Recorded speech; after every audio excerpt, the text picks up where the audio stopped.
Welcome to my next conversation with a self-preservation 3 about creativity. And today I'm talking with Travis Seggers, and we explore creativity as connection to self and others. It's really fascinating and beautiful. If you're new to this series, hi, I'm Samantha Mackay, an Enneagram coach certified through the Chestnut Paes Enneagram Academy. And I'm fascinated what creativity looks like for each of the 27 subtypes of the Enneagram. Now, we don't dive into the nuances of the self-preservation 3 subtype in this video. So if you'd like to know more, check out the links below. All right, enjoy.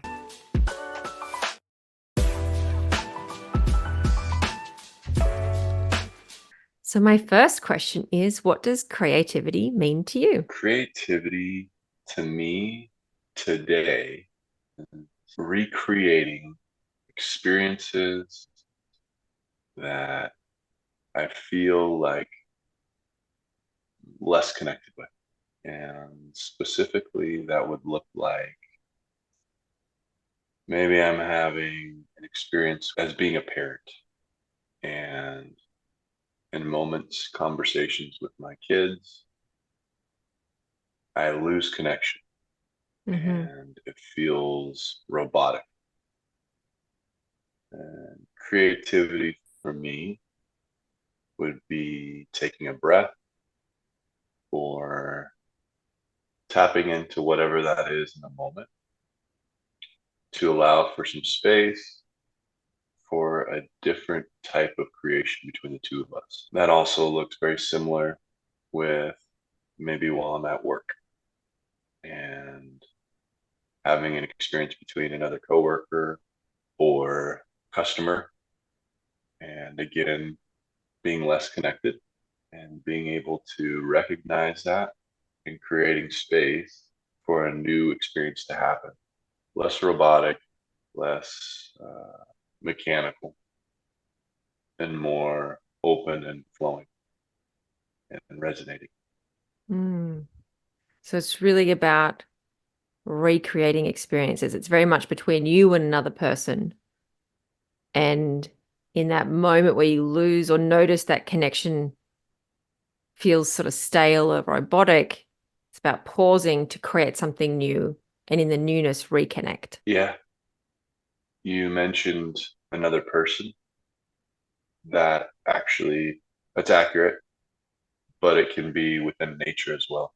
Um, Yesterday, I was walking in the woods, and maybe when I'm feeling alone or lost, being able to do the same thing, take a breath, look around, listen to the birds, hear the wind, and realize that it doesn't have to be robotic Mm. or stale, and Mm. connect with not not just a person.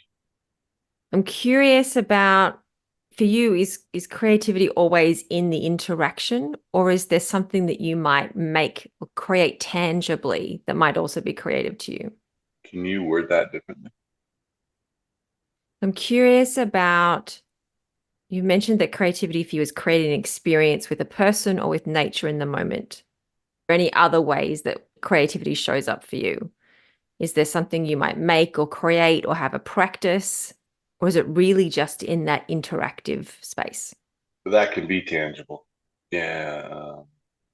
What comes to me right now would be maybe fixing something, uh, specifically a car, Mm. and getting older. Maybe I'm not as strong as I used to be. And what was easier in my youth to be able to wrench on something Mm.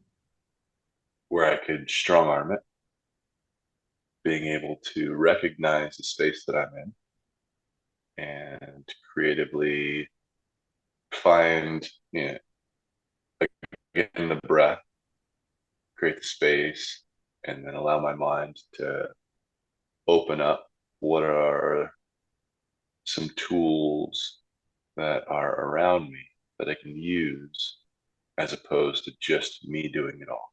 So there's an expansion there. There's a space for something new in the experience between you and the doing of something that wasn't necessarily there before. It was there, but maybe only accessible after I had exhausted all of my physical energy Right. and frustration set in. Mm. Now it's much closer.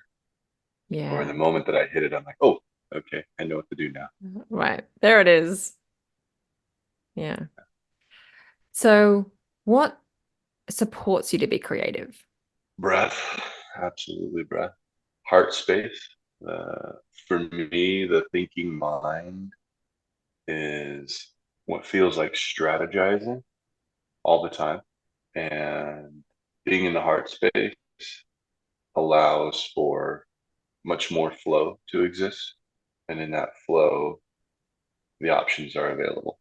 Whatever is coming at the moment, or what feels like the path of least resistance. What does it mean? So, Like, what does the heart space mean for you? Obviously, you're a heart type, but when you talk about heart space in this way, what does that mean for you? well, it's a feeling, it's somatic, it's in the chest. It's also, to describe it, it's almost like the duh feeling. Like maybe after having ran for hmm, a good distance and catching one's breath. So the thought is no longer present, it's just breathing. Hmm. That's what the heart space feels like to me. My mind is not active and I'm present. And then in that presence, there's the ability to see things that when I'm so focused in the mind that are not available, or they're available, just not accessible. Mm. Right. So the things that support you to be creative are breath work and being more present in the heart space. Yes. And a mantra that I will say if I hit a space of confusion or blockage, the mantra I say is nothing is fucked Hmm. and everything is fine. And it's going to come when it does. And remind myself that everything's okay. I don't have to figure this out. It's there for me. I just have to wait sometimes. Nothing is fucked. Everything is fine. And that sounds like Yeah. something that supports you when you might hit a creative block. Is that the only thing that helps you when you hit sort of that block or that stuckness? Or are there other things you use as well? Another mantra would be it's not on my time. Okay. Tell me more about that. What does that mean? Well, I think in my culture, and my culture meaning Travis's culture, sometimes I feel like it needs to be done now, Hmm. or there's a deadline, timeline.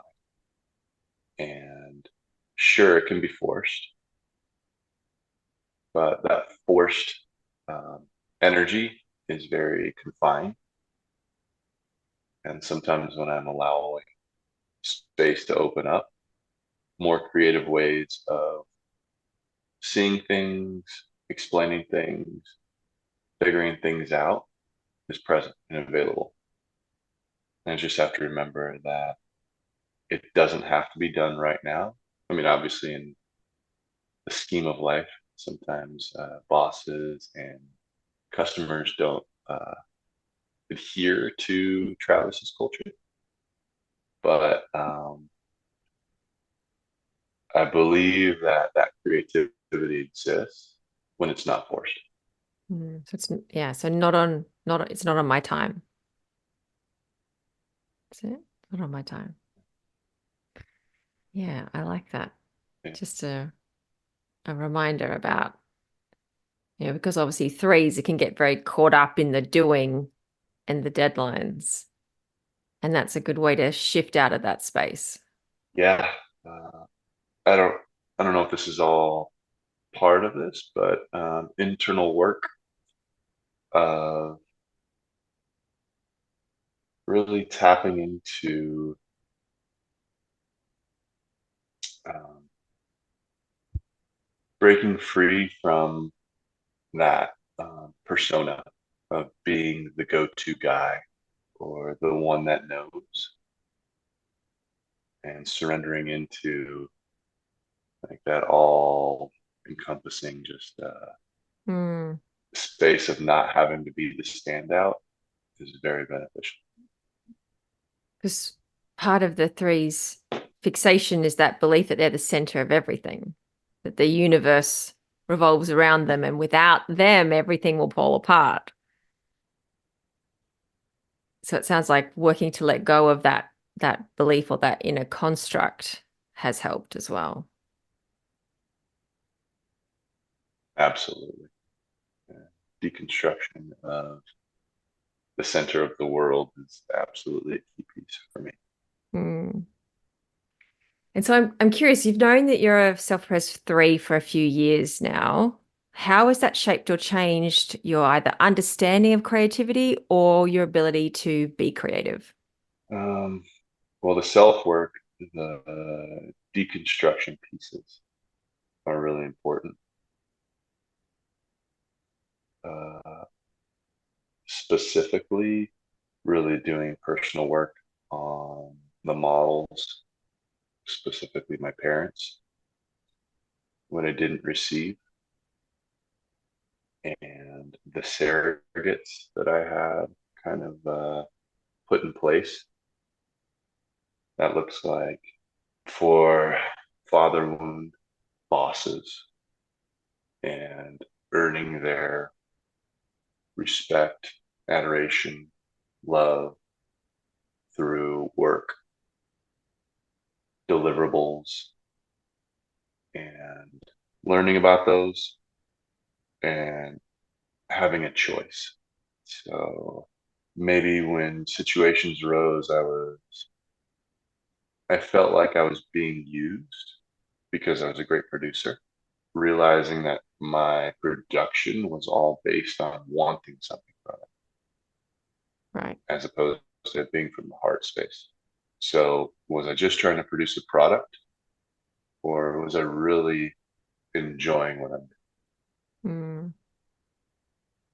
Was I really coming from the heart with this, as opposed to being forced to do it because I needed something from it subconsciously? And so getting into that and doing that inner work helped you show up in those interactions in a different way. And then that allowed you to be more creative in those spaces. Absolutely. Knowing the intention behind that energy, like where it's coming from. And if something wasn't in alignment, first being able to recognize it within myself and then having a choice to openly discuss it with whoever might be involved. I've referenced work a couple of times, but it could be parenting, it could be creating something. And am I doing this just to get this done so I can have a finished product?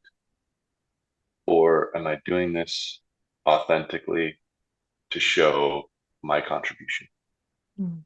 and what I'm here for? Becoming comfortable with being alone is really important and allows creativity to be able to show up in veracity, to be able to say the hard things that maybe I feel would disconnect me Mm. from somebody, especially if I want to be connected to them. The type 3 personality structure will take over and shapeshift. So being creative, taking the breath, why am I feeling like I'm disconnecting from myself? What is it about this situation that wants me to not say what I truly feel? It's been extremely beneficial to be creative on how to reconnect with self, to be able to show up as authentic as I am feeling in that moment. Yeah, that's beautiful to So that sense of creativity in the moment with self, the relationship you have with yourself, not just the relationship you have with other people, and seeing that at play as much as the creativity in the relationship you have with people you want to be connected with, but to be connected with yourself and the role creativity has in that. I really like that you've shone a light on that. thank you. My last question is, what creation are you most proud of? The evolution of my older years. Hmm. I mean, there's a ton out there, right? I got kids, I got accomplishments, I have all these things. The recreation of myself daily, and it's an interesting inner world chatter I have. It's embracing change. And one day to the next, my feelings do change. Hmm. My ideas change. My morality sometimes changes. My ethics change. And being courageous enough to step into those different spaces and feel them out. Hmm. Because sometimes it's just an idea. And then I experience it. I'm like, ooh, I don't think I like that one. And so recognizing it and okay, reassess. That Mhm. sounded like a good idea, but it wasn't. Hmm. So probably not going to do that one again. And in that space, I will say my connection to the unknowable and just being in a place of grace and a willingness to be courageous, to experience all of what I am here for. I think that's if I was to tell you a secret, that would be it. Hmm. Like, I'm so grateful for that inner world connection with the unknowable. Hmm. Hmm. It's what I'm most proud of. Hmm. Thank you for sharing that. That's beautiful.